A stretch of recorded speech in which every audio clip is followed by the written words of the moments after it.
Thanks for joining us again for another Thursday podcast. Today we're joined with Zack from Dream Media once again. What's going on, Zack?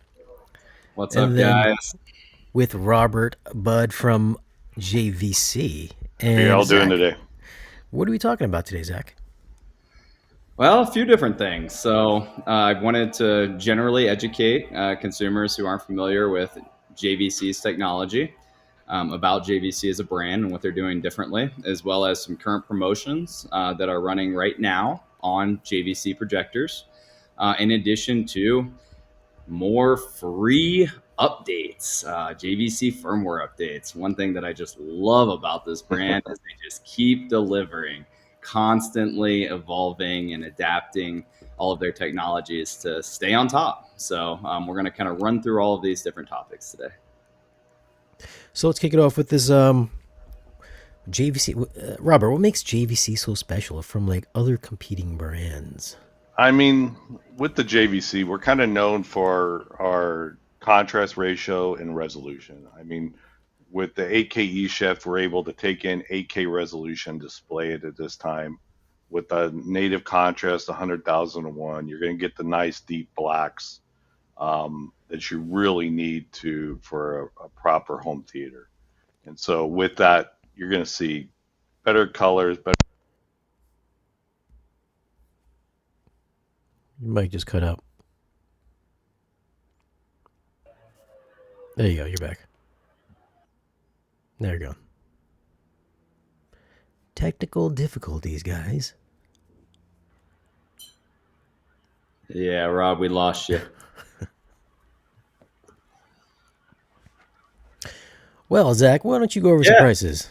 Yeah, so as he's kind of resituating and figuring out the mic situation, DILA technology really sums it up, guys. You know, JVC is known for the inkiest black levels and just tack sharp imaging.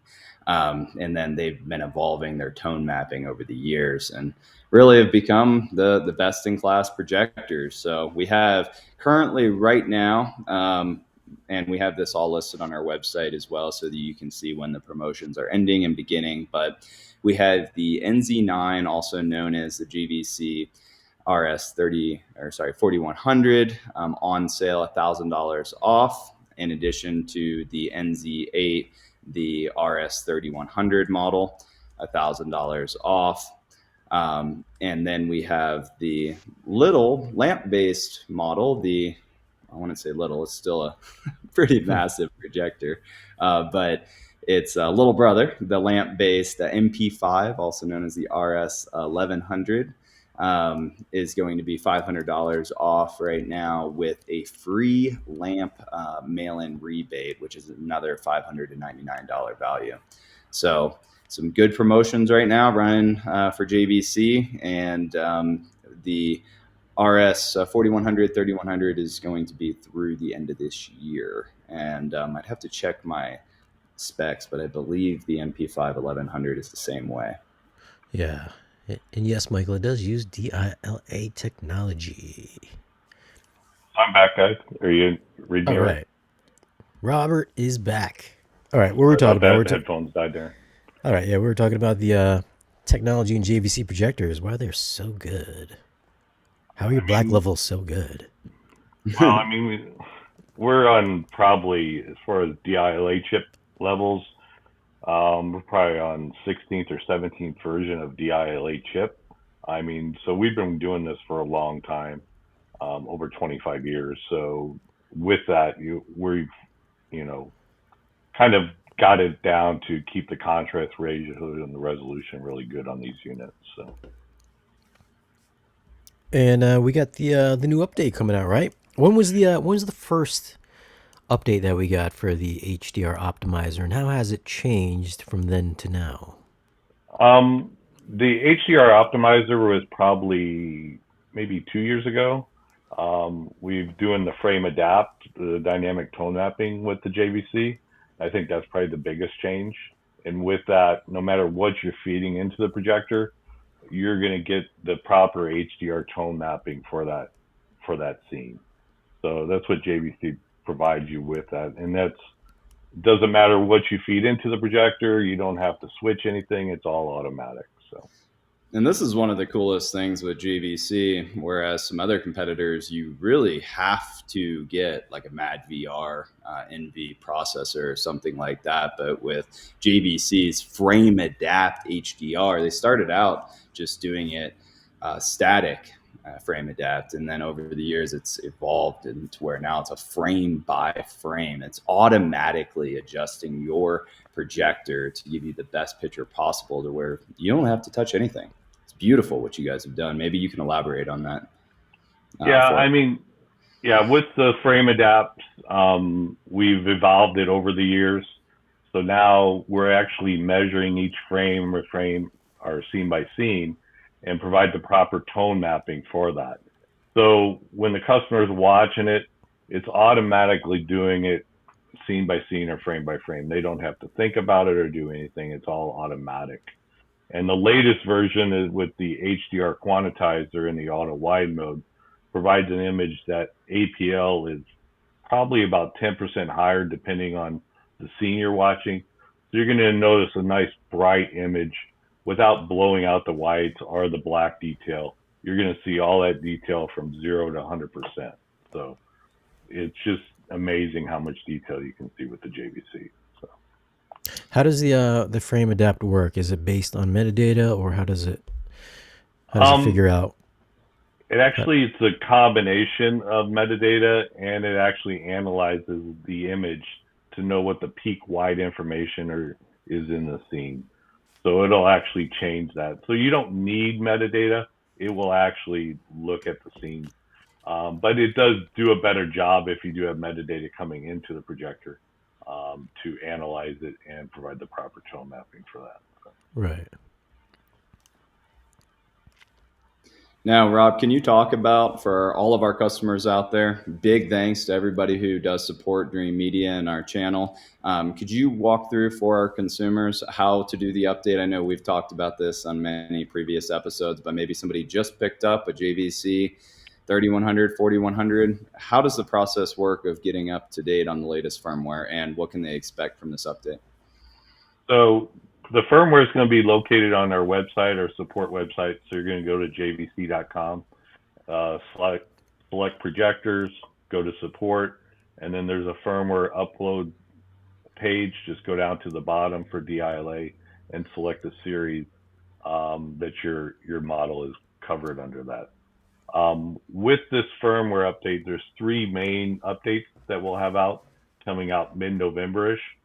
We'll have the USB backup. We'll have the new LD power slide adjust, and then the new frame adapt version, which was going to give you more peak wide information that you'll see in the scene. The USB backup's nice so that you can back up all your settings. So if you have to send the projector in for service, for example, you can back up all the information, send it in. When they send it back to you, you upload those back into the projector. Also, as a dealer or end user, if you're playing with your settings and you want to back stuff up, you can do that, and it's backed up onto a USB stick. So no matter what you're doing, you can kind of back up that projector and restore it to where it was at the previous time. So, and then Beautiful. the LD power adjust is a slider adjust. Before, we've had three different steps, kind of a low, medium, and high. But with the new slider adjust, you're able to select that, all the way from 0 to 100% basically. And then you can set that for different settings. So let's say you're setting up a day mode or a night mode, you can set that power setting for that particular setup. So That's for how bright you want the laser, correct? how bright you want the laser, yeah. Yeah. So And that's at 1% increments now, right? yeah, 1% increments, correct. Beautiful. Okay. Yeah, because previously it's right now it's low, medium, and high. So that'd be nice to get the adjustable slider, because I think Sony has the adjustable slider, if I'm not mistaken. I've always wondered why JVC went with only the 3 increments there. So that's going to be a welcome change. Yeah, I mean, we're constantly evaluate or changing stuff. But I mean, with our technology, everything starts on our simulation side. So all the technology, the E-shift, the frame adapt, all that starts in our simulation projectors. And so that works down into the CI home theater market over time. So Yeah. we are always changing and evaluating the features of the unit. So I'm sure it depends on which projector you've got, but do you know when the fan kicks into high mode before it really becomes audible? it's basically on the thermal condition of the projector, so it's going to change depending on when it kicks on high. The HDR will typically kick on high because the LD power goes all the way up to high unless you preset it to a different level. So Right. Okay. All right. So yeah, that's Bill Hayes had that question here. okay. So that'd be nice if Yeah, I if you can remember. get it over. We've Yeah. been selling JVCs for a decade, and you guys really have just been on top of it. I remember when the first 4K E shift came out, and everybody was like, "Are you ever really? Is there ever going to be 4K content?" And yeah, same Now thing's we're happening talking with 8K. 8K E So shift. yeah. Yep. So It's yeah, I amazing. You mean, guys are always a step ahead of the competition. well, I mean, we try to future-proof the unit. So for the customers who are buying JVC, they know that mechanically and hardware, the machine's going to work well into the future. And then we're trying to provide firmware software updates to keep up with the technology as it changes. So, Right. I think typically isn't your refresh cycle like every 3 years or so? Is it? typically, yeah. So it's been that lately. So, Would it be because you guys have been moved over to laser, and the longevity would last longer than lamps? Would you push back that update cycle further? mm, Is that no, it just really depends on kind of new features and new technology that come out. Laser is going to be around for a while. We'll phase the lamp models out, and they'll be all laser at some time. yeah? So, um, but yeah, but it just really depends on what the market is asking for. So Would you foresee a Dolby Vision future in JVC? it is something that is possible, but with Dolby Vision, the big factor is they want set screen sizes. So, with the ultra short throw projectors, they're 100, 120 inch, but with the Right. JVC, it's customizable to whatever the customer wants. So, Hmm. it's a little difficult. Dolby Vision wants a set nit level, and you really need to know the screen size to put that factor into the formula. So Right. Right. Okay. So I guess the update, just in a nutshell, we've got better handling of peak highlights and shadows. Is that correct? correct. Better So if tone. anyone was at CEDIA, we showed off that demonstration on a 165-inch Stewart screen, so you could see the really improvement there in the peak wide information um, that maybe you just didn't see in other movies. And as you watch different titles and movies, definitely see it. So And then of course the laser slider. So those are like the two big main features. correct. And then the USB backup would be the third. Okay. So Yeah. yeah, And when's this rolling out? we're talking mid-Novemberish to have this out. So Okay. Oh, any day now. yeah, Awesome. Well, we'll keep you guys up to date as soon as this update is released. This is going to be 100% free, and yeah. all JVC customers can access it. So be sure to get your USB sticks out and get those things updated. Yeah. I don't think we have anything else for you today, Rob. I really appreciate your Okay. time. Yeah, Robert. Customers around the country, if anybody's Yeah. interested in purchasing a JVC, reach out. Speak with one of our specialists. We have these on promo right now. And keep in mind, we don't only sell home theater projectors. We have everything that you need to create your dream home theater, whether it's acoustics, amplifiers, receivers, speakers. We have it all. And we'd love the opportunity to earn your business. Thanks for having us on today, Shane. Sure thing. Yeah. Thank you, Shane. Really Yeah, appreciate it. Robert. Thanks for stopping by, man. Okay. Not a Yeah. problem.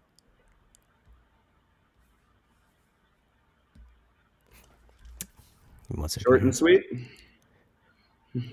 Yeah. No, I think we're good. Yeah, I think we're good. All right. Thanks, Robert. Yeah. Yeah, appreciate it, Rob. So this guy has a.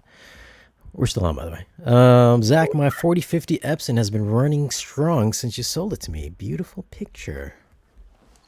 Awesome. Appreciate it. Thanks for the support, guys. Yeah, Epson is an incredible performer. It's in a different category, obviously, but bang for your buck.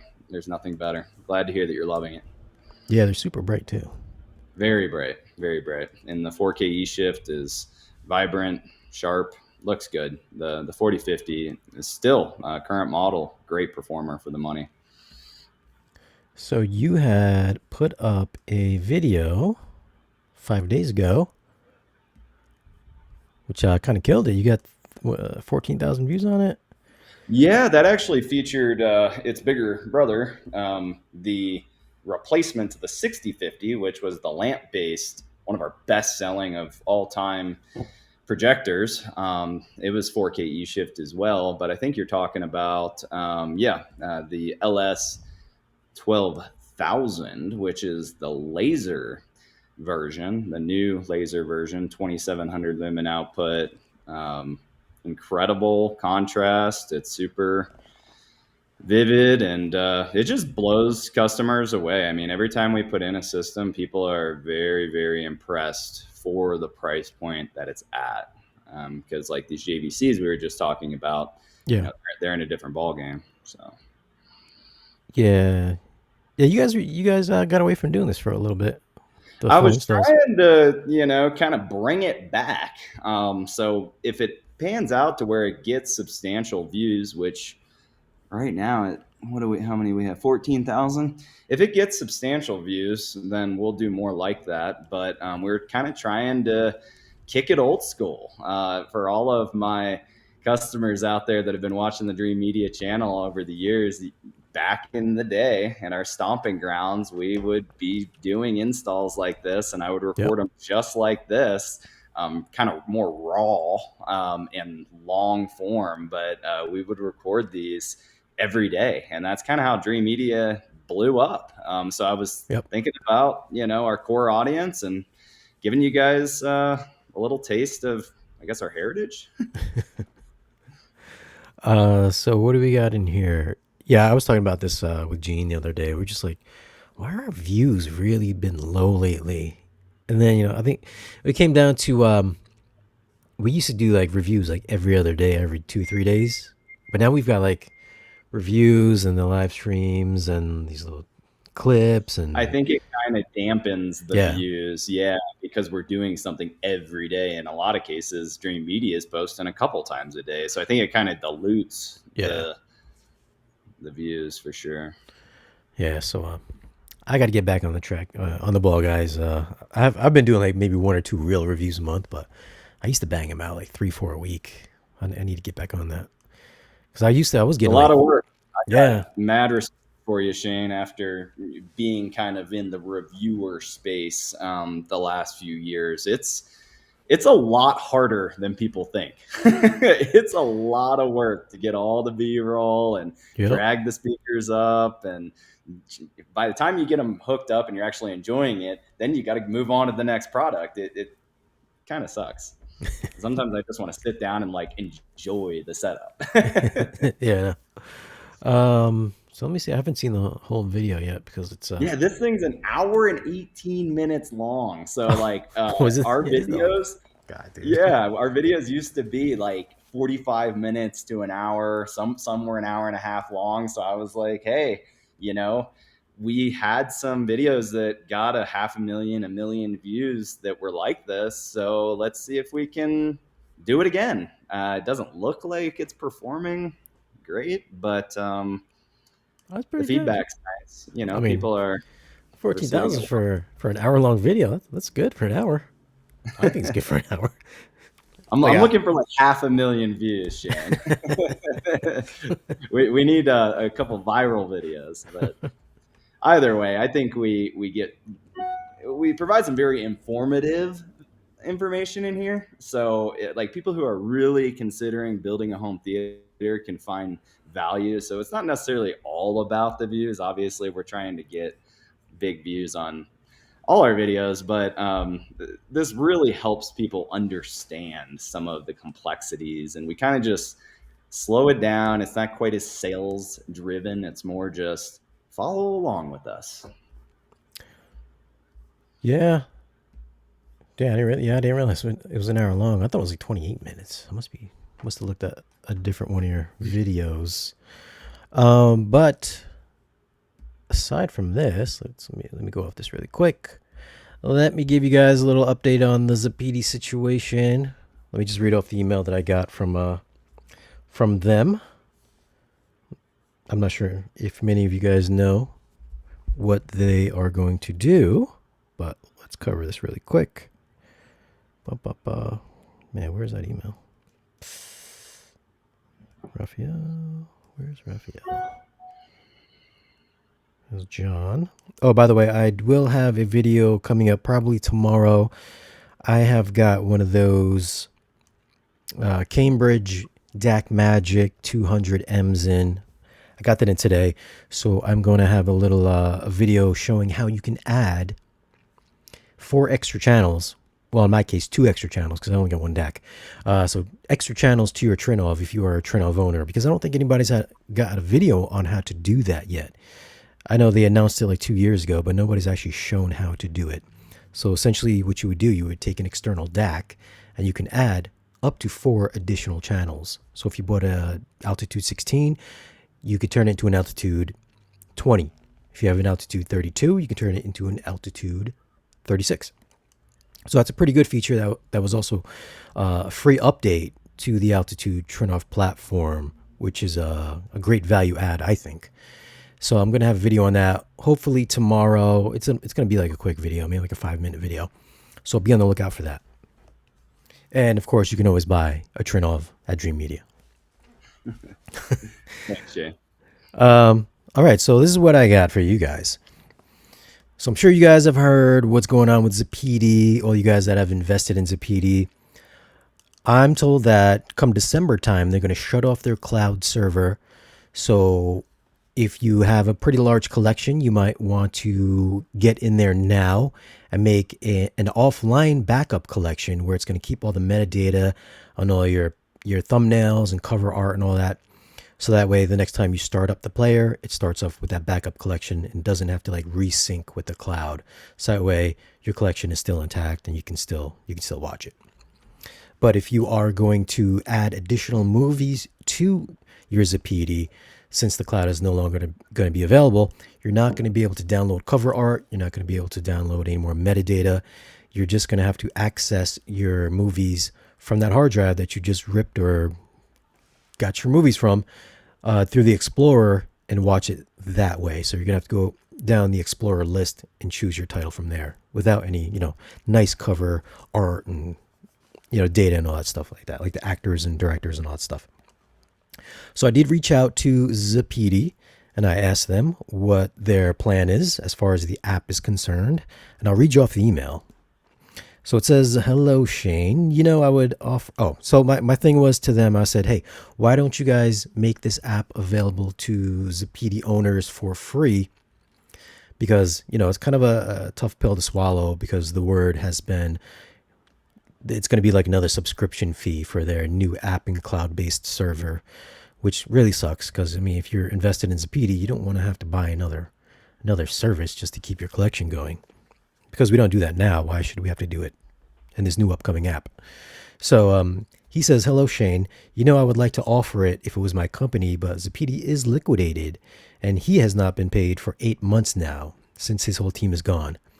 So they have found a new company that is willing to help Zappiti users as they will launch their new brand next week. So this is the coming week. But they won't do it for free as the cloud costs a fortune each month. So this new app is not going to be from Zappiti themselves. It's going to be from another third-party app developer. So it's not from Zappiti. The Zappiti folks, they're just this guy. He's helping to kind of transition people over to the app, and then letting like the influencers and stuff like that know dealers know what the avenue is to get this app and what they can do to keep their Zappiti players still active. So he's just helping. I'm just helping for the transition. My main goal is to provide a solution for them. But yes, the app will also work for other brands at the end, but later this year, I think. The priority is for Zappiti users first. So I had asked them in the previous email, will this new app work for other players like Dune or for Zidu? And the word is that it's going to be Zappiti users first. Then after everybody gets rolled over onto the app, all the current Zappiti users, if you want to download the app for your Zidu and Dune, then it will work for those at some point in the future as well.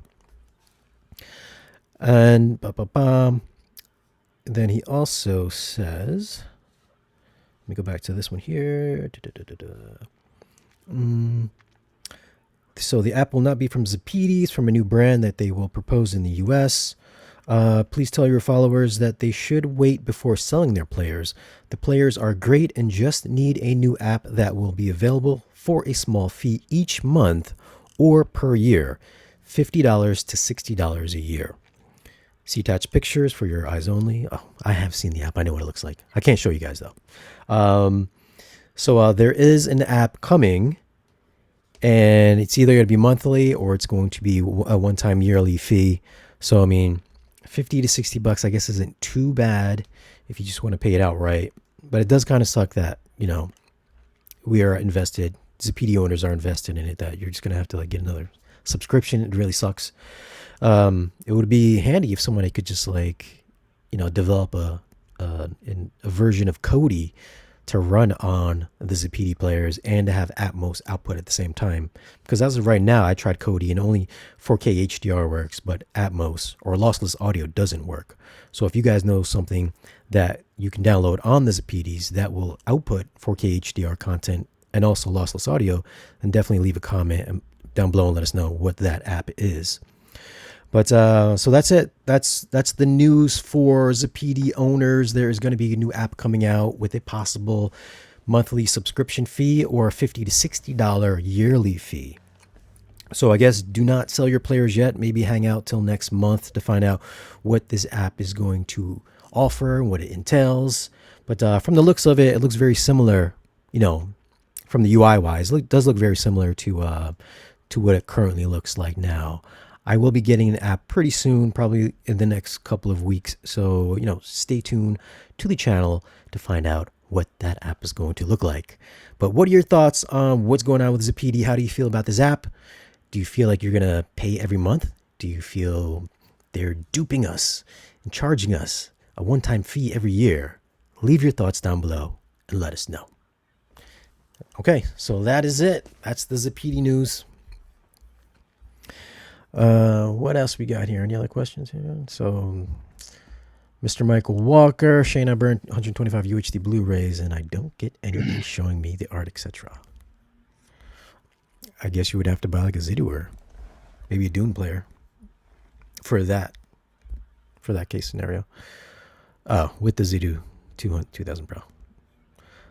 I mean, listen, you got to connect to the internet. Other than that, I don't know what else to tell you. It should work automatically.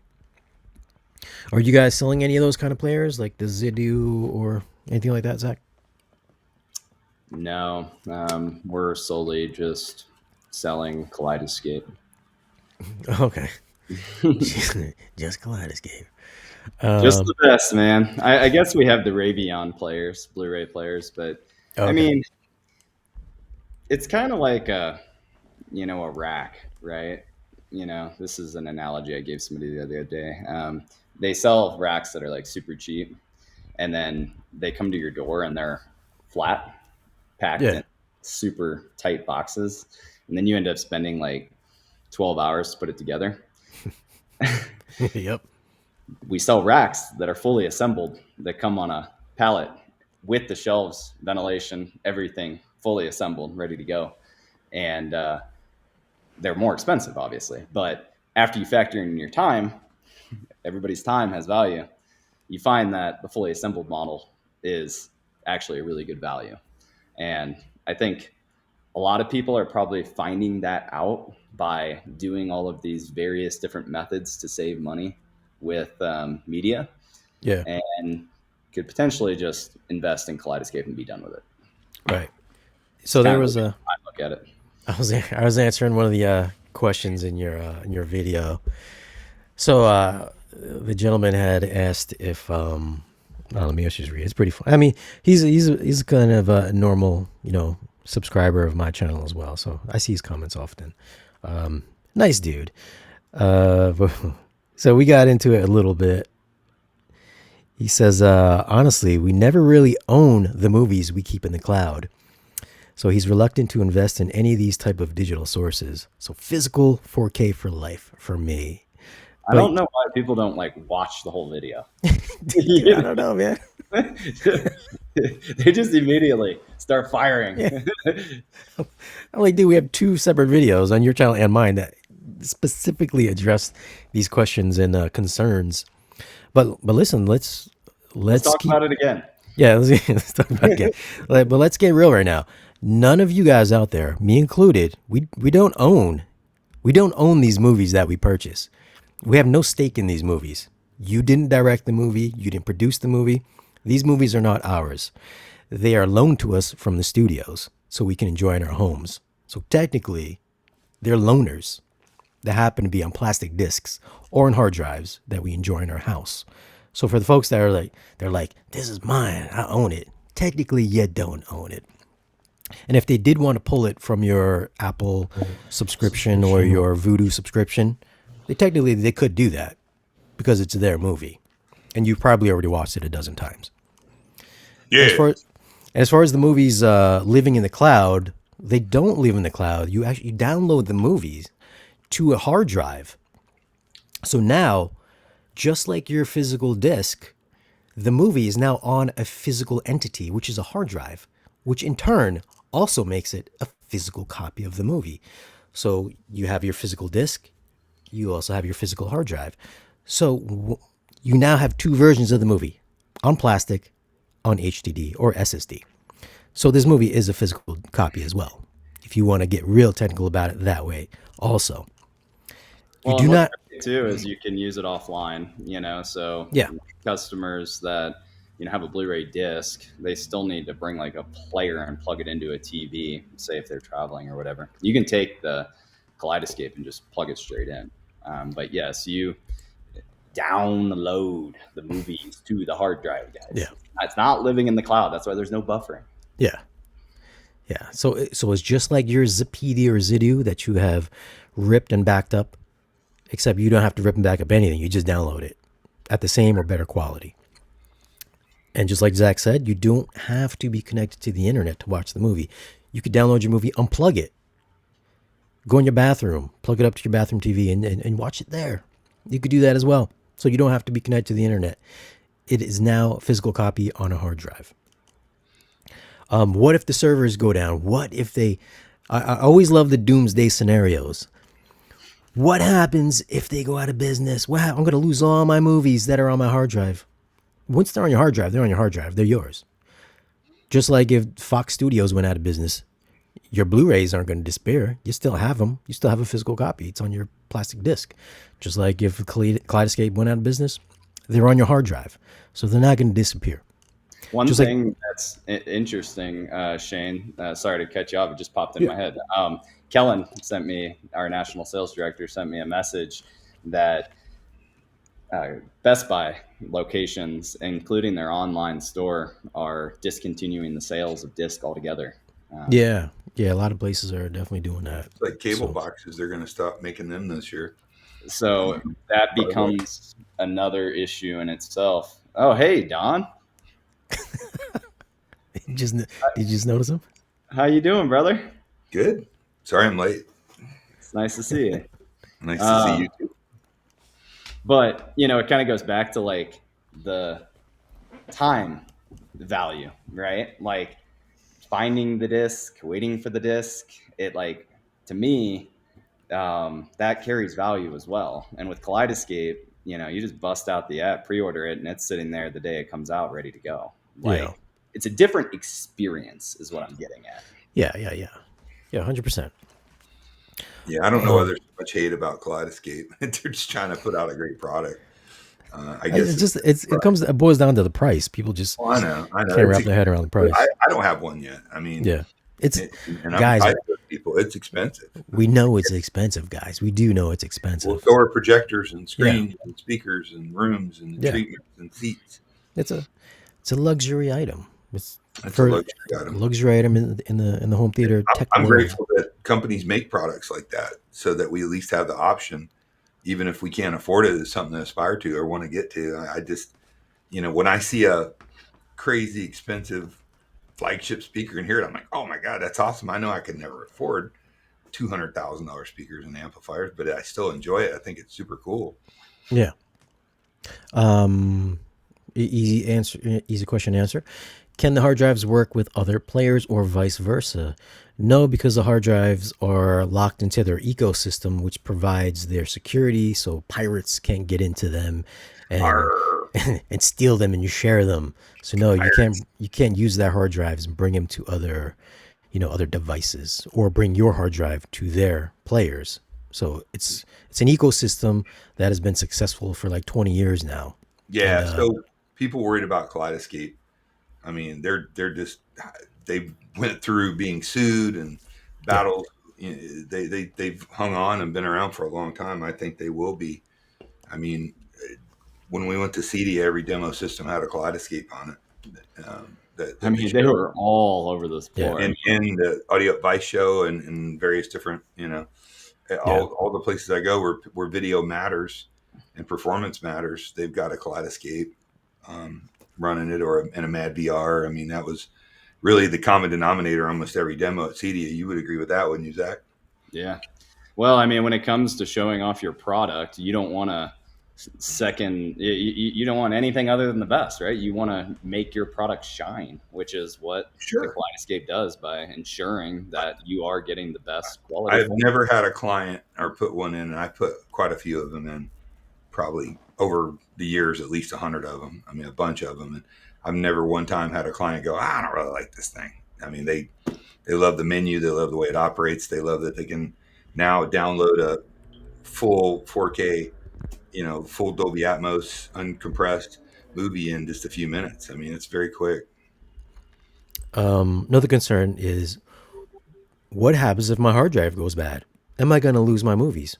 Clearly, you're going to lose your movies if your hard drive goes bad. What happens if your disc gets scratched? What happens if your dog bites your disc? What happens if you lend it to your best friend and he loses it? What happens if you lose it? What happens if your kid gets to it? You know what? There's scenarios for either case. What ifs? What ifs?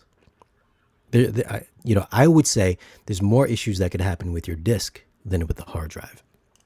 So there's that as well. So I mean, there's rebuttals for everything. What it really boils down to, again, is the price. Everybody wants to come at it at every angle to kind of knock it down, but really, I mean, it is a luxury item, and it boils down to kind of having it could have slightly better quality than disc. Not every single movie is going to. I would almost say a lot of the movies you probably won't even be able to tell the difference. But for those really big, Quality on a disc and Kaleidescape. yeah, there's some cases where it's just like looks the same. But then you get some of those big, huge blockbusters like Mission Impossible or like Avatar, or Endgame. There are those specific titles that are clearly bigger than the disc, and it's pretty easy to see the difference. But again, it's the ease of use, it's the user interface, it makes life easier. Well, it's and to put just people at their mind at ease, I just looked it up to verify, but they have a 60-month warranty on these Kaleidescapes. Well, it's 5 years, so you got quite a bit of peace of mind. And they're very good about customer service. We just had a hard drive go bad on one that we put into a really big theater, and we called them up. They're like, "Oh, yeah, we had a bad batch of hard drives. We'll send you one right out."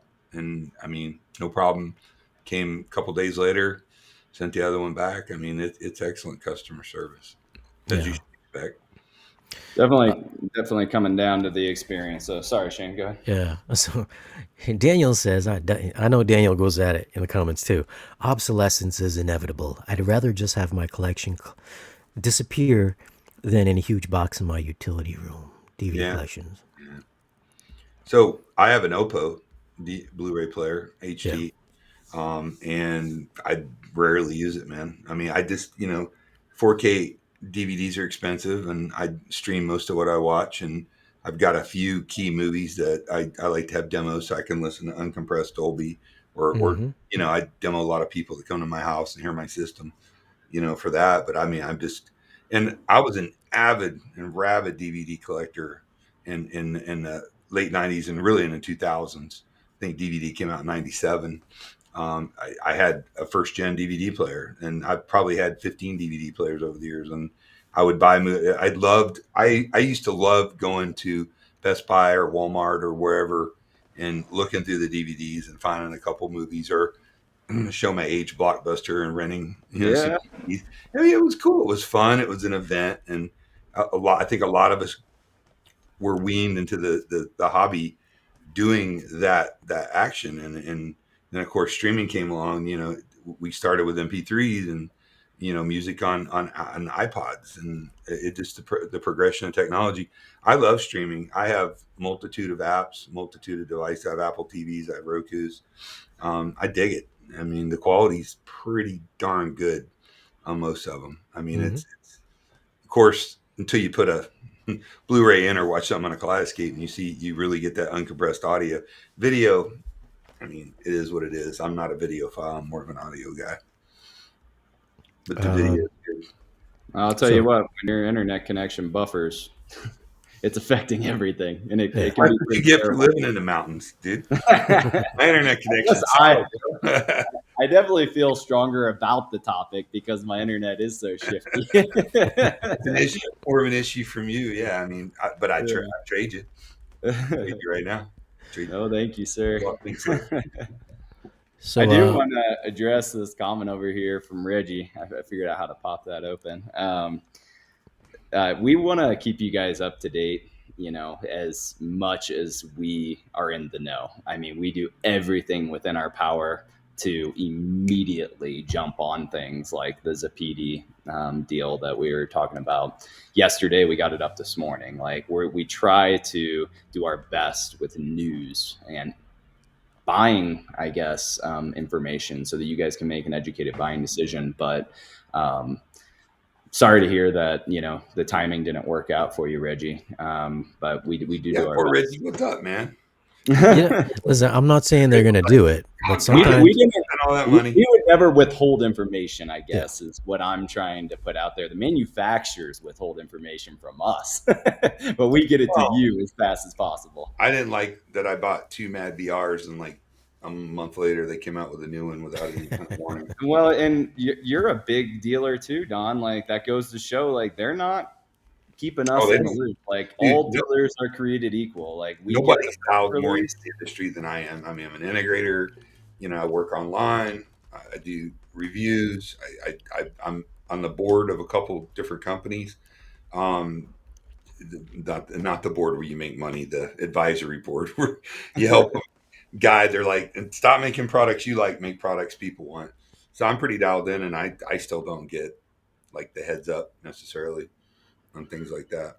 Well, I would tell Reggie that I know I've directed them to customer service sometimes. They might end up getting Andre or whatever, or maybe somebody else. That there have been times where they've given movie credits. So Reggie, if you want to reach out to them, just tell them like you missed out by like whatever, a couple weeks or a couple days or whatever. Sometimes they'll just give you some movie credits. You could always go with that avenue as well. Probably not give you like $1,000 worth of movie credits, but at least $100 or something like that. So I mean, I've had some situations like that come up with subscribers of mine as well. So I hate to see that though. That's why I wanted to address the comment. I mean, that's why these sales, when they happen, we're shouting it from the rooftop. Trying to make sure people take advantage of it, because it's not that we're offering the discount. We have to abide by pricing policies with our manufacturers, and we can only discount these products within the terms that they allow us to. yeah. Well, because you're a reputable dealer. Well, yeah. There's a lot of people out there that just don't care and rape and But they pillage. won't be around for years. We want Yeah. to be here. I got a long career ahead of me. I want Dream Media to be around for generations. So we got to do it by the book. So Mosey wants to get a new screen. He's narrowed it down to Stewart Studio Tech 100. Is it worth 3 times the cost of a Severson 1.3 MP screen? No, it's not. I've sold tons of both. It's just not, dude. Severson makes killer screens, world class, super high quality. I've done a few of them. Big fan of their product. Great people, great company. Severson makes big screens for movie theaters. Now I know Stewart does too, but Severson is. I mean, we just did a 220-inch diagonal motorized acoustically transparent screen, one of theirs, and their customer service, the shipping, the follow up, the quality of the product was just amazing. I mean, Stewart's awesome, and I'm not knocking Stewart, but no way 3 times the price, dude. Just no way, no how. I'm surprised it's 3 And times. you should have. Who is this talking? What's that? It's Mosey, Mr. Mike. Yeah, Mosey, reach out and talk with Kellen and compare the two prices. 3 times the price seems pretty crazy, but we carry both It's always brands. been expensive. Yeah, it's expensive, but I mean, especially back in the day when you didn't have many options. And Stewart was definitely the kingpin, but I think that's changed. Steverson's good. We have both options. We have SI, Stewart, Steverson, EPV, Seymour. We have them all. So go pick Kellen's brain. Yeah. Kellen will set you straight. And they're Yeah. just not going to try. That's what I love about these guys. They're not just going to try to sell you a more expensive product. They're going to value engineer what you're trying to get into. Well, and that's really what we're about here, Don. Thanks for Mhm. bringing that up, Like I because it's more than just the screen, right? Like you need the projector. You probably need speakers and receivers and acoustics. Like we can help find a balance to where you're not overspending in one category. We can help get a completely well-rounded system that performs well within your overall budget. I like to listen to you talk, Zach. You come over and read bedtime stories to me and my girlfriend. I already Yeah, got a 3-year-old man that will do about.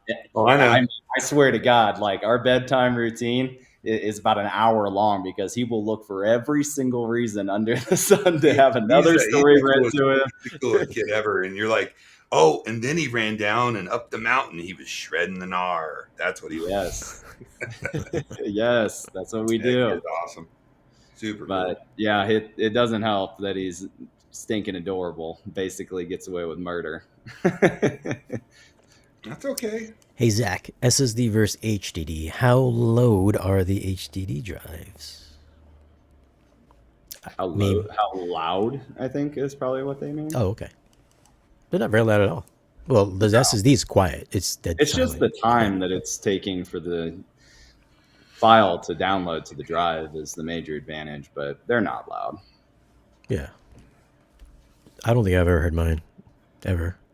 Also, it's in a different room, so of course I don't hear it. It's not going to be notable. It's not like a Yeah. projector fan. Yeah. What's the topic tonight? Hold on. Yeah, we already talked about JVC. We already did it. Zack, Kscape, you can't back up. If they go bankrupt, I'm sure they will remotely wipe your drive. See, here's another doomsday scenario. Wow. That's quite the situation. Well, I guess you could always unplug it from the internet and go off the grid, man. Load it up in the it's RV. like a group of kindergartner people like, what if it goes bad when they wipe your drive?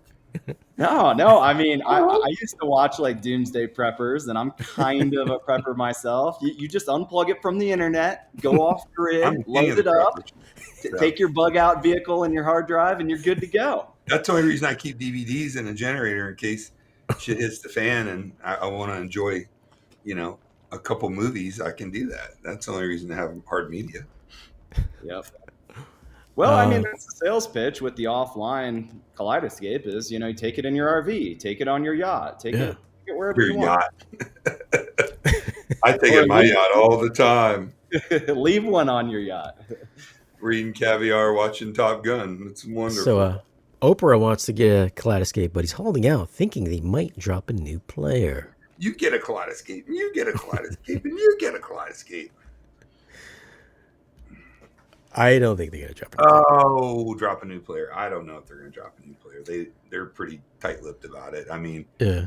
I've They're not talked to going to them tell us about anything, anyways. I mean, something I at was $4,000 would be, half the price. But listen, man, you don't understand how much money it takes to develop, to negotiate deals with Hollywood studios, to have the server, to support it. I mean, there's a lot that goes into it, Yeah. and they're not a big company. I mean, that's where a lot of this comes from. I mean, it's got to be expensive. They're literally the only ones that Hollywood is letting download their movies legally. well. Keep in mind Yeah. if you want to compare, there's always Bel Air Cinema. Yeah. Yeah, well, like Ray said something about, I'm not the people that bash the product for no reason, but just think 90% of your viewers can't afford it. Look, dude, you can set goals. If you got a decent job and work hard, you can set goals and afford what you want to. It's just a matter of the commitment that you want to have Well, and to it. keep You in can mind, afford it. What? I was just gonna say, keep in mind too, guys. Like one of the biggest reasons I wanted to launch this website is we have all these crazy, super intriguing financing options available. Like Really? you can finance the Kaleidescape out for 0% over 3 years. I think Affirm shows Really? the That's pretty website good. 3 $300 years? a month. So Shit. financing is always an option to So get what you I'm want probably done. going to get in trouble for saying it, but we offer Chinese financing. One lump sum. And my girlfriend's Asian, so it's okay. I'm not a racist. It's just a joke. His Take it girlfriend is. easy. He gets the Asian pass. It's just a joke. He's on the stream with me, so he gets the pass. He get the yellow pass. I get the yellow pass. You're whiter than I am. What are you talking about? Have we seen the Las Vegas Sphere? Have I'll Oh, see not. it when you go to yeah. CES, for sure. You That saw thing it? is, Yeah. they charge $125 to park there. What? 125 Think bucks. about how much that thing costs to build, Oh, Don. Jeez. billions. I mean, one of my best friends is the VP of the largest of North American division of the largest manufacturer of micro LEDs, large scale LEDs. And he's just said that thing costs probably $1 billion, dude. It's crazy. And it's massive. It's not some small display. And how cool is that though? It's badass, man. That's the other conversation we need to have sometime about large scale micro LEDs and the future of video. But again, they're astronomically expensive, and Yeah. only a certain people can afford them. But they're still cool, and eventually, who knows?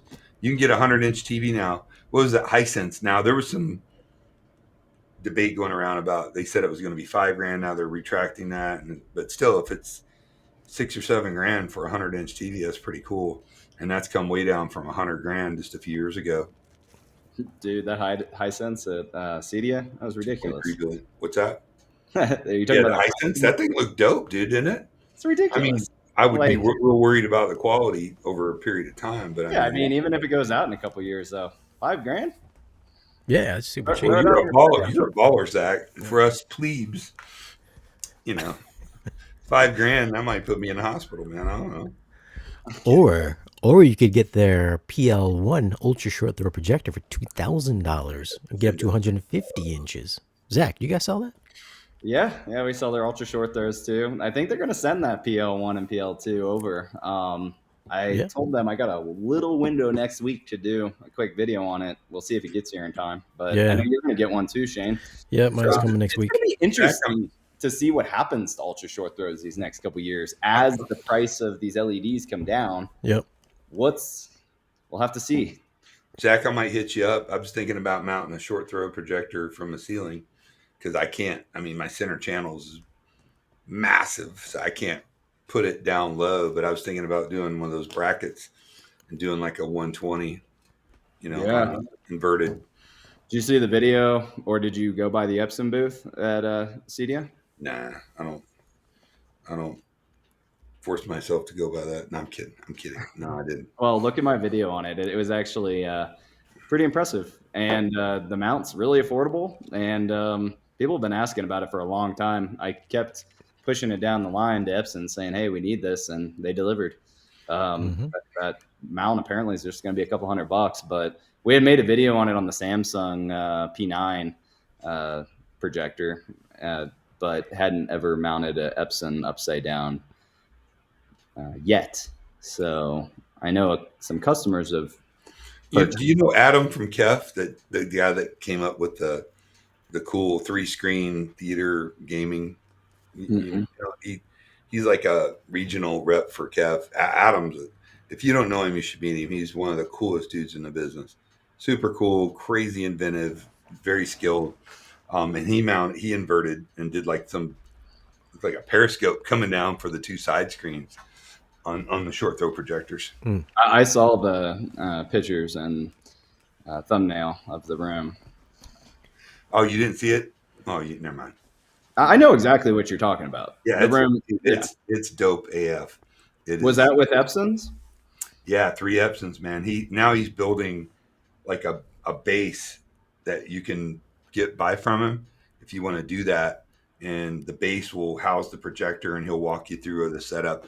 Having those 3 screens hooked up to a PC for gaming, I'm telling you, it is the coolest. I mean, for a home environment, you got to experience I've done a bunch of shooting simulators that cool. were like 130 degrees, 150 degrees, whatever. But to have that in your home and to be able to do that and watch movies, you can mute the other screens. I'm telling you, that's. Did you get to experience that in person, that room? Oh, I have. Yeah, I did at the show up in North Carolina I went to. Because I saw pictures of it, but haven't been to it myself. It's really. Let me tell you, Zach, it is insane.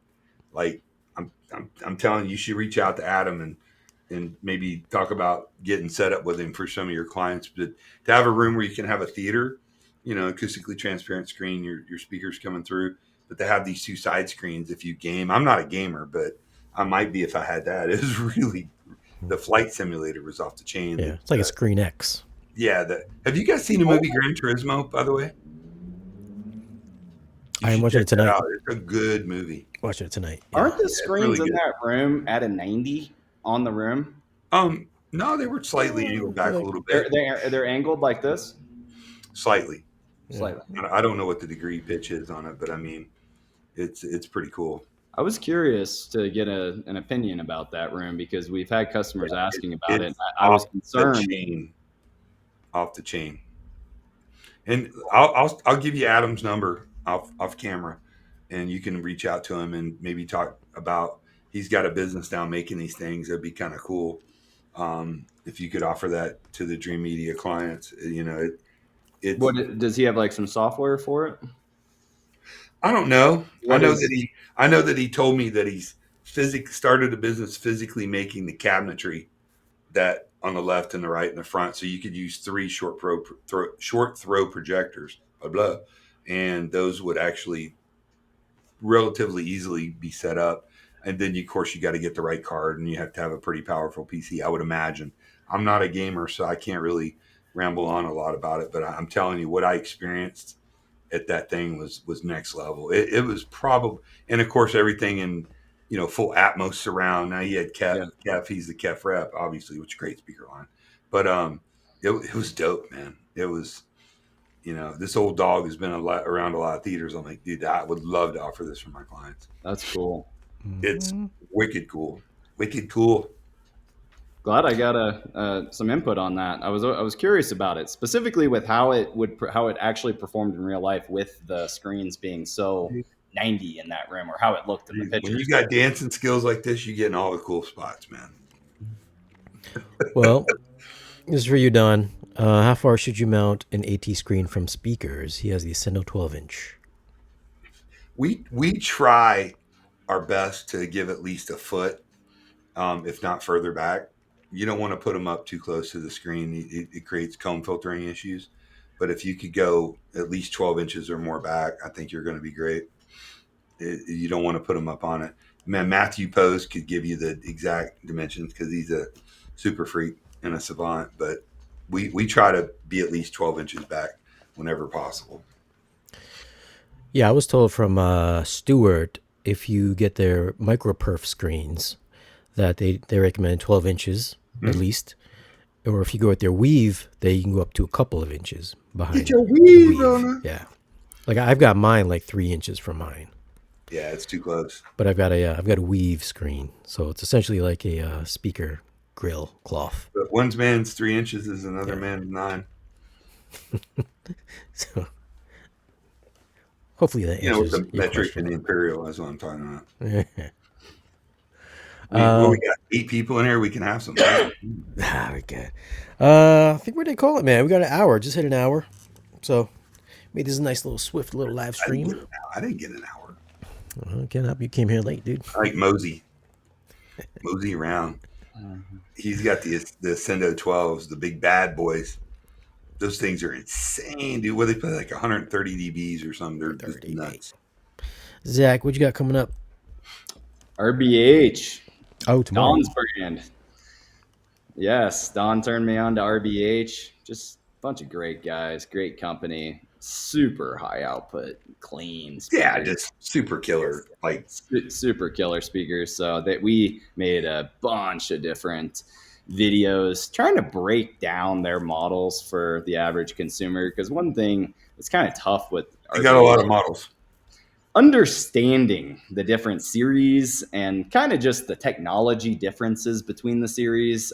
So we spent some time with the guys and made some videos on the various models, as well as gave a little insight into the history of RBH and did a full manufacturer tour. So you guys will. I just reviewed their powered monitors, their 61AXs, and that review will be dropping on audioholics.com here very soon. And I got to tell you, their speakers blow my mind how good they are. They just, you've heard them. That's why I told, Kellen, I was like, dude, he came to my house and heard them. And then I told you, just get some brought in, man. Dude, that 2-channel room that he's got. He told you what that guy said when he had pretty high. Yeah, the customer was like, throw rocks at his other speakers. He was literally like touched by the experience. It was like,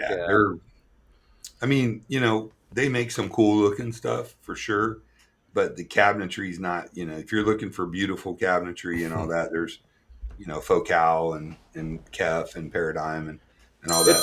But if you're looking for straight up ass kicking, dynamic but not harsh, and one I like about the RBH is they will play loud, really loud, and really clean.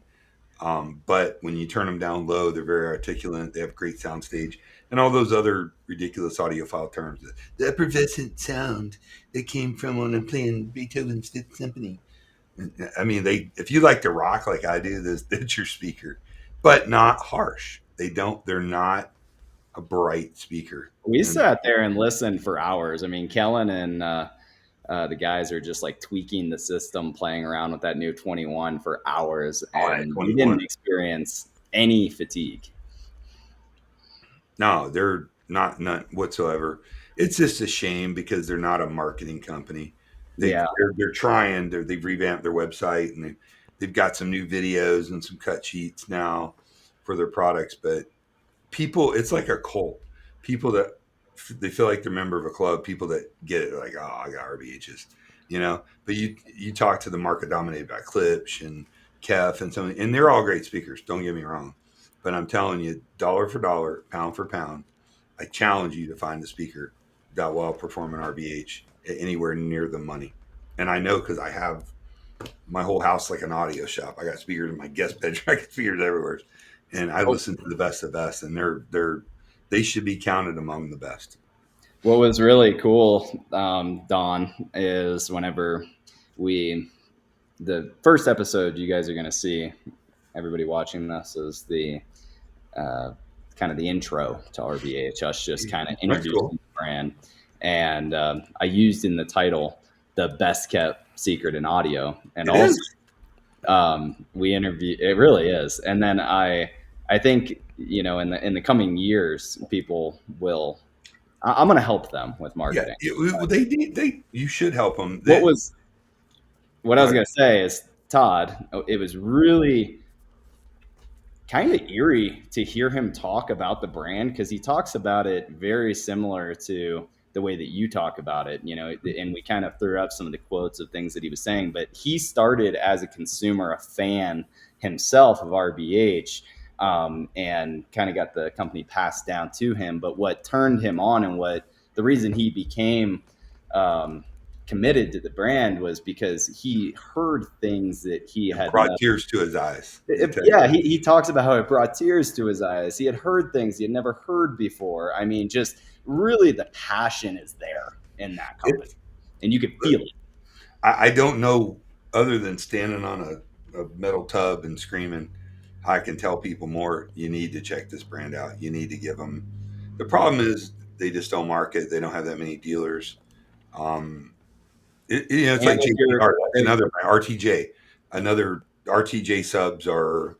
In fact, I want to go out on a limb and say Shane, the speaker designer from RBH, has stayed at my house numerous times. We're good friends, and he really loved the RTJ speakers, the subwoofers I had, and he's like, I'm gonna go after that, and that's when he came up with the 21 inch. You know what I mean? Like Well, what's it's interesting really is right now we have the JTRs in Kellen's demo theater. The RTJ. customers can come.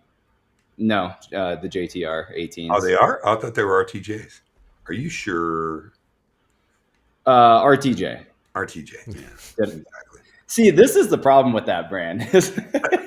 Oh, I know. Listen, Jeff, Too comparable. one of my best friends in the world, dude. We're super tight. He's super cool. I was just at his house a couple months ago hanging out in his shop. They make badass speakers, dude. I mean, if you like horns, compression drivers, I've never heard better. But their subwoofers are the sauce.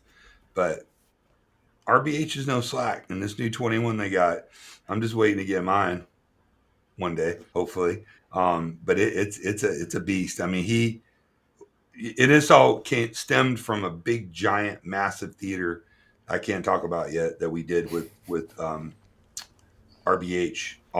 They built some custom LCRs and all that, and he built two 21 inch, like 5.5 foot. They look like coffins. They're that big, ported 21 inch subs, and this is a 13,000 cubic foot room. It's huge, and we got 4 of their dual 12s and 2 21s in there. And in this massive room, dude, it's like being in the trunk of a kid's car with a pair of fucking 18s or something. I'm sorry. It's pretty badass, dude. I'm just saying, I would love to figure out how I can give them without sounding like a fanboy, because I am, I'm a fanboy. I love their products. I love the people. I don't have just RBH speakers in my house. I've got Focals, which I'm in love with, and Dollies that I'm in love with, and I've got PSP Synchronies, and I've had the Beryllium 12 Ascendos, and I just, Shane, we just, it's a conveyor belt, dude. We run all kinds of great super high end speakers. We're very fortunate to do that. RBH hangs with every one of them. So, Well, can I get an I'm A? excited. I'm excited to check out that video, Zach. Yeah, so we got a whole series of videos coming out, but you actually get to watch us build a 21, which was pretty fun. Oh, did you? Yeah, you get Kellen on camera. Like, you got the wood and shit, or like the whole process, like really? the whole start to finish. Yeah, it was really fun, man. We had a great time, and then in the video, you actually hear Kellen, like, after we get the demo with the 21 for the first time, he's like, now that's something I'm not getting. And he was like, I got to get these in my theater. So there's going to be some upgrades. It's Titanic, the amount of bait. I'm telling you that one day when I can actually talk about this theater and put pictures up and do videos, once the TV show hits, they're going to be filming TV shows on it. When I can talk about this one day, the sound is Titanic. Anywhere you sit in the room, on the balcony, there's 20 seats, theater chairs, and that's growing, and there's a bunch of couches. It's insane, man. It's good stuff. So you guys should check out some RBH when you get a chance, man. There's John. John, what's up? Oh, Ava Remote, Zach. When's that coming in? I thought it was supposed to be here already. They told us beginning of the month, so I'm disappointed as well. Ava is what they said it's going to be, where a consumer can program it and you can do all the IP drivers and stuff, it's going to put the industry on alert. That don't seem to be the case from last week's stream. What? What do you mean? I think Kellen said you guys had to program it or something. Oh, it sounds like they're kind of changing their tone. Yeah. So I don't know. We'll see. We're going to keep everybody up to date. And, Poor as soon as John. I get one in my hands, I'll be making John videos. wants something he can program himself. I mean, he wants Control Everybody 4, does. but you just can't program it yourself. I'm a certified programmer. You got to be a certified programmer with a company and with an account. There's just no way around it. And that's the same with Savant, and especially with Crestron. But if this Ava remote can get their shit together and come up with something that a consumer can program, because what I've learned a lot in the last couple of years is there's a lot of really smart DIY people out there. Yeah. It used to be this theater cult of designers. Now a lot of them just don't have the experience on certain things, but they gather a lot of information on the internet. I've been pretty impressed. Hopefully that'll be the product. Harmony, those bastards. I can't believe they sold. That was a go-to.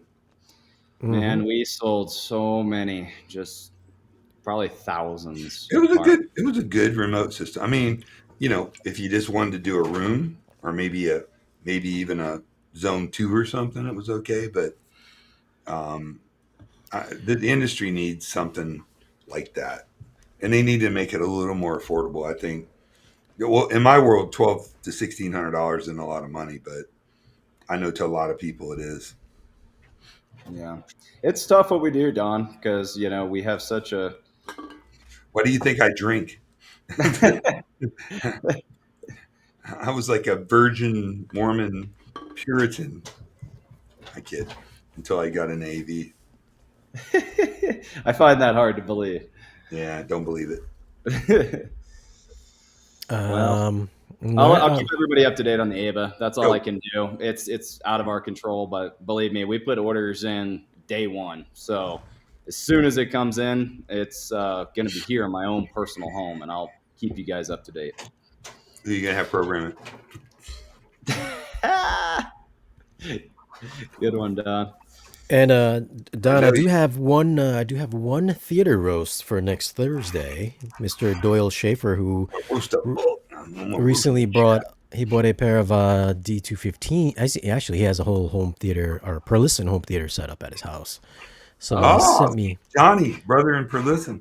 Yep. So he bought a he's actually got a video on Jordan's channel as well, so we'll probably reference that video while we. Jordan's cool, man. I wish we had him on here more. He's like the nicest guy on the planet. I got Cowboy Cinema guy, right? Not cuss. Yeah, I got not cuss when he's around. So we'll be tackling Doyle's theater next week for our revisit of the theater roast. I've also got, stay tuned, I've got a pair of Golden Air T66s in my living room as we speak, along with a pair of Definitive Technologies. The ones with the red? Yeah, but they're black though. And I'm going to compare them with the Definitive Technology DM70s, which is not exactly apples to apple comparison, but yeah, it is kind of the same. But one's a little bit more than the other one. I saw the red ones at CD. I thought they looked really cool. Yeah. Yeah. So yeah, I just got those in this week, and then we got a Hi-Fi Rose coming in tomorrow. Hi-Fi Rose, I love Rose. That actually, the Hi-Fi Rose is a dope. Yeah, it's super cool looking. But there's a lot of streamers out there that a lot of streamers. I just got the Cambridge Audio 150 streamer amp, and I'm blown away by this thing because I got a name. I've had Krell. I've had NAD. What's the one from Norway? Come on. Mm-hmm. I'm having a brain fart. Alzheimer's. Anyways, I've had a bunch of them, and this thing hang at $3,000 is one of the best values I've ever experienced. I mean, it's got Hypex Class D amplification, really good. It's that's kind of my thing lately is these all-in-one integrated amps, streamers. There's some cool products out there, man. Yeah. It really easy. Yep. And then tomorrow I do have that Trinov video. for adding an additional 4 channels to your Trino. That's coming tomorrow using the Cambridge DAC that I'm sure probably Don's got as well. No, I don't have the DAC. I've just got the streaming amp and one of their Streaming amp. one of their turntables. Which I mean, I'm just not a turntable guy, dude. Same. Like I got a few albums. I look at. I'm like, I got to have one because I'm an audiophile, but I never use it. Yeah. That whole analog. I call myself digital dog for a reason. I just think this whole analog thing is a bunch of. On that note, guys, thank you for hanging out with us today. Leave some comments down in the comment section. Subscribe to Dream Media, and if you have anything to purchase, call Zach and Kellen, and use the links down below in this video's description. ShopDreamMediaAV.com. Shop Dream Media. I thank you guys for showing up every week to this. It's kind of like a little club. I like it. Yeah. Getting to know everybody a little bit. Appreciate everybody's support.